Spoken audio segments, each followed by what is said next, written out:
Shalom Bapak Ibu Saudara yang dikasihi Tuhan. Seri pengajaran hari ini berjudul Fokus Hidup Orang Percaya. Fokus artinya memusatkan perhatian atau yang dijadikan pusat perhatian. Dalam banyak hal, fokus sangat menentukan keberhasilan. Orang yang sakit biasanya fokusnya atau yang dijadikan pusat perhatian pasti kesembuhan. Sehingga apapun yang dilakukan pasti dalam upaya untuk beroleh kesembuhan. Ke dokter tujuannya supaya sembuh. Minum obat, ubah pola makan, pola hidup, tujuannya juga supaya sembuh. Itu berarti fokus orang sakit adalah untuk beroleh kesembuhan. Orang yang baru memulai usaha fokusnya beda lagi. Pasti kesuksesan atau keberhasilan.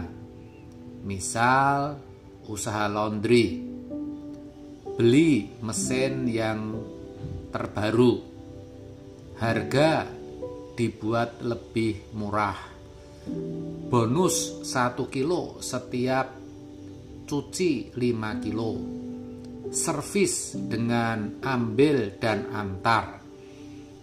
Tujuannya tentu supaya berhasil atau sukses. Fokusnya adalah keberhasilan atau kesuksesan. Pertanyaannya, sebagai umat pilihan Allah, fokus hidup kita itu apa? Kalau kita masih diberi kesempatan hidup, apa yang akan kita capai?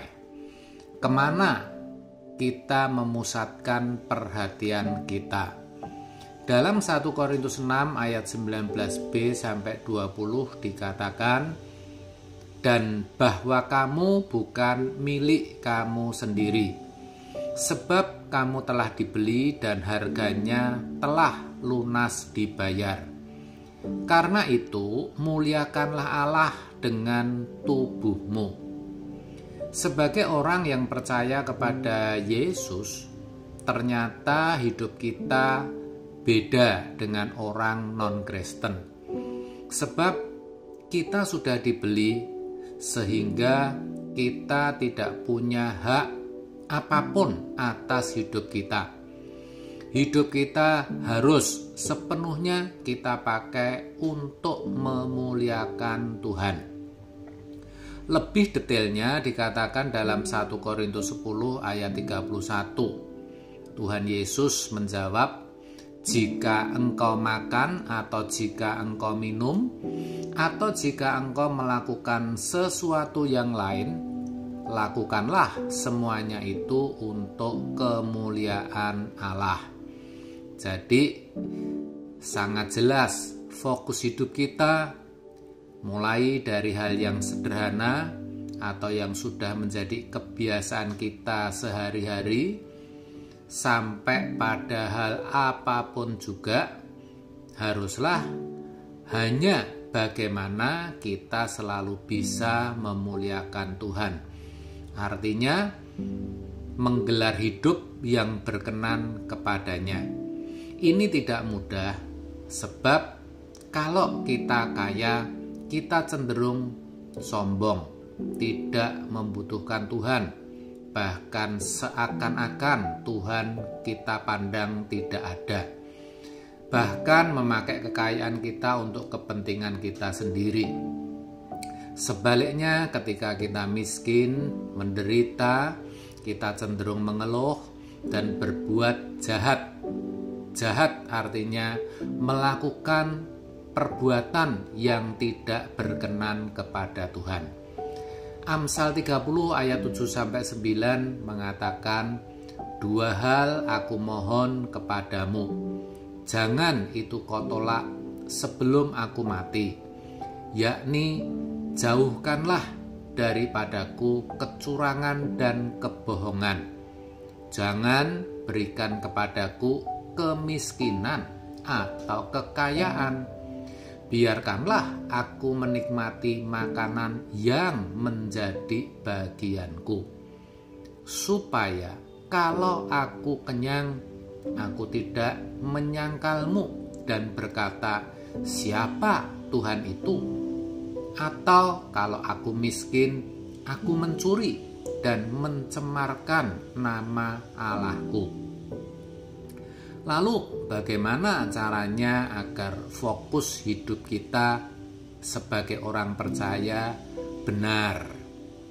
Ya, kita jaga hati kita dengan segala kewaspadaan. Karena dari hatilah terpancar kehidupan. Demikianlah yang dituliskan dalam Amsal 4 ayat 23. Dalam terjemahan Jawa 94 dikatakan, sing ngati-ati bab apa sing kok pikir, sebab uripmu kuwi ditata dening pikiranmu.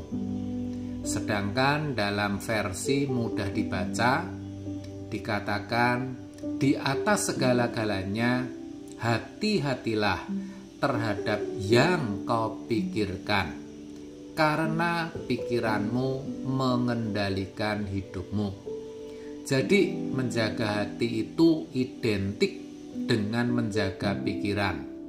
Apa yang kita pikirkan, itu yang akan menentukan seperti apa hidup kita. Kalau kita mau memiliki fokus hidup yang memuliakan Tuhan, maka pikiran kita harus kita isi dengan pikiran Tuhan, yaitu firman Allah. Kenapa harus diisi dengan firman? Sebab firman itulah yang benar, suci, mulia, adil, manis, sedap didengar, yang disebut kebajikan dan patut dipuji. Bahkan tidak cukup semua itu hanya dipikirkan, tapi juga harus dipraktekkan. Filipi 4 ayat 8-9. Jadi akhirnya saudara-saudara, semua yang benar, semua yang mulia, semua yang adil, semua yang suci, semua yang manis, semua yang sedap didengar, semua yang disebut kebajikan dan patut dipuji, pikirkanlah semuanya itu. Dan apa yang telah kamu pelajari, dan apa yang telah kamu terima, dan apa yang telah kamu dengar, dan apa yang telah kamu lihat padaku, lakukanlah itu. Maka Allah sumber damai sejahtera akan menyertai kamu.